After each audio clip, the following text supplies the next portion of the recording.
ಕಾರ್ಗಿಲ್ ವಿಜಯ ದಿವಸ. ನಾನು ಮೊದಲನೇದಾಗಿ ಸೈನಿಕರಿಗೆ ಸಲಾಂ ಹೇಳ್ತೀನಿ. ಮತ್ತು ನಮ್ಮ ದೇಶದ ಪ್ರಧಾನಮಂತ್ರಿಗಳು ಈಗಾಗಲೇ ಎರಡನೇ ಅತಿ ಹೆಚ್ಚು ದಿನ ಪ್ರಧಾನಮಂತ್ರಿಗಳಾಗಿದ್ದಾರೆ. ಅತಿ ಶೀಘ್ರವಾಗಿ ಅವರು ಮೊದಲನೇ ಸ್ಥಾನಕ್ಕೆ ಏರಲಿ. ಯಾಕೆಂದರೆ ನಮ್ಮ ದೇಶಕ್ಕೆ ಪ್ರಧಾನಮಂತ್ರಿಗಳ ಅವಶ್ಯಕತೆ ಇದೆ.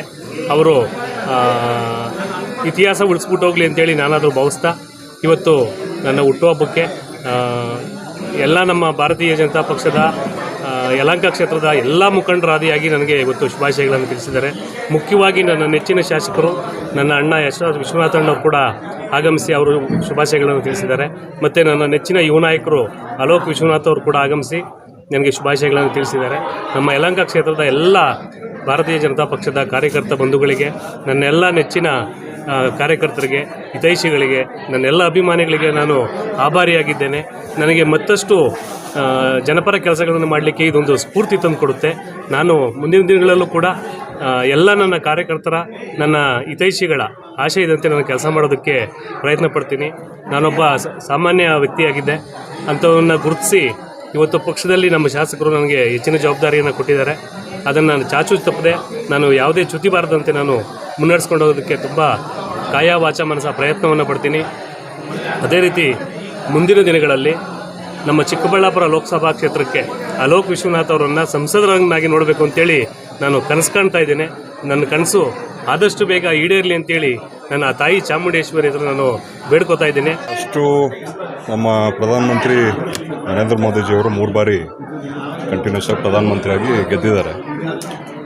ಮತ್ತು ಇಷ್ಟು ದಿನ ಕಂಟಿನ್ಯೂಸ್ ಆಗಿ ಗೆದ್ದಿರೋಂಥದ್ದು ಏನು ಹೇಳ್ತದೆ ಅಂದರೆ, ಒಂದು ಜನರು ಅವರ ಒಂದು ಆಡಳಿತ ಮೆಚ್ಚೋರೆ ಅಂತ. ಮತ್ತು ಅವರು ನೋಡಿದಾರೆ ಭಾಳಷ್ಟು ಒಂದು ಡೆವಲಪ್ಮೆಂಟ್ ವರ್ಕ್ಸ್ ಇರ್ಬೋದು, ಮತ್ತು ಭಾಳಷ್ಟು ಜನಪರ ಕಾರ್ಯಕ್ರಮಗಳಿರ್ಬೋದು.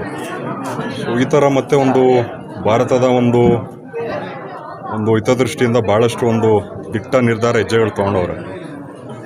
ಸೊ ಜನ ಒಪ್ಪೋರೆ ಅನ್ನೋದು ಇದು ತೋರಿಸ್ಕೊಡುತ್ತೆ. ಜನ ಅವರು ರೈತರ ಸೇವಾ ಸಹಕಾರ ಬ್ಯಾಂಕು ಡೈರೆಕ್ಟರ್ ಆಗಿದ್ದಾರೆ. ಮತ್ತು ನಮ್ಮ BJPಯಲ್ಲಿ ಜನರಲ್ ಸೆಕ್ರೆಟರಿ ಕೂಡ ಆಗಿದ್ದಾರೆ. ಮತ್ತು ರೆಡ್ಡಿ ಜನಸಂಘ ಡೈರೆಕ್ಟರ್ ಕೂಡ ಆಗಿದ್ದಾರೆ. ಸೊ ಭಾಳಷ್ಟು ಒಂದು ಪಕ್ಷ ಸಂಘಟನೆ ಇರ್ಬೋದು, ಮತ್ತು ಜನಪರ ಏನೊಂದು ಕೆಲಸಗಳು ಇರ್ಬೋದು. ಸೊ ಭಾಳ ಚೆನ್ನಾಗಿ ನಡೆಸ್ತಾ ಬಂದಿದ್ದಾರೆ. ಸೊ ಜನರ ಜೊತೆ ಸಂಪರ್ಕ ಕೂಡ ಚೆನ್ನಾಗೈತೆ, ಮತ್ತು ಸ್ಪಂದಿಸ್ತಾರೆ. ಯಾರೇ ಜನರು ಕಷ್ಟಕ್ಕೆ ಬಂದರೂ ಕೂಡ ಕೈಗೆ ಸಿಗ್ತಾರೆ, ಸ್ಪಂದಿಸ್ತಾರೆ. ಅದಕ್ಕೋಸ್ಕರ ಇಷ್ಟು ಜನ ಬಂದಿರೋಂಥದ್ದು, ಅಭಿಮಾನ ಇರೋಂಥದ್ದು. ಸೊ ದೇವರವ್ರಿಗೆ ಒಳ್ಳೆ ಶಕ್ತಿ ಕೊಡಲಿ ಇನ್ನೂ ಒಂದಷ್ಟು ಸಮಾಜ ಸೇವೆ ಮಾಡೋದು. ಅಂತರ ಮಂಡಲ BJPಯ ಪ್ರಧಾನ ಕಾರ್ಯದರ್ಶಿಗಳು, ಸಿಂಗನಾಯಕನಹಳ್ಳಿ ರೈತರ ಸೇವಾ ಸಹಕಾರ ಬ್ಯಾಂಕ್ನ ನಿರ್ದೇಶಕರು, ರಾಜ್ಯ ರೆಡ್ಡಿ ಜನಸಂಘದ ನಿರ್ದೇಶಕರು, ಸ್ನೇಹಿತರು, ಯುವ ನಾಯಕರು ಆದಂಥ ಮಂಜುನಾಥ ರೆಡ್ಡಿಯವರಿಗೆ ಹುಟ್ಟುಹಬ್ಬದ ಶುಭಾಶಯಗಳು. ದೇವರು ಭಗವಂತ ಅವರಿಗೆ, ಅವ್ರ ಮನೆಯವ್ರಿಗೆ ಎಲ್ರಿಗೂ ಒಳ್ಳೇದು ಮಾಡಲಿ ಅಂತೇಳಿ ಆ ದೇವರಲ್ಲಿ ಪ್ರಾರ್ಥನೆಯನ್ನು ಮಾಡ್ಕೋತೀನಿ. ಮಂಜುನಾಥ್ ಅವರು ಜನಾನುರಾಹಿಗಳು, ದಾನಿಗಳು, ಸ್ನೇಹಮಯಿಗಳು. ಅವರ ಹುಟ್ಟುಹಬ್ಬ ಇವತ್ತು ಅವರ ನಿವಾಸದ ಹತ್ರ ನಡೀತಾ ಇದೆ. ಅವರ ಸ್ನೇಹಿತರು, ಅಪಾರವಾದಂಥ ಅಭಿಮಾನಿಗಳು ಅವ್ರನ್ನ ಬಂದು ಶುಭ ಕೋರ್ತಾ ಇದ್ದಾರೆ.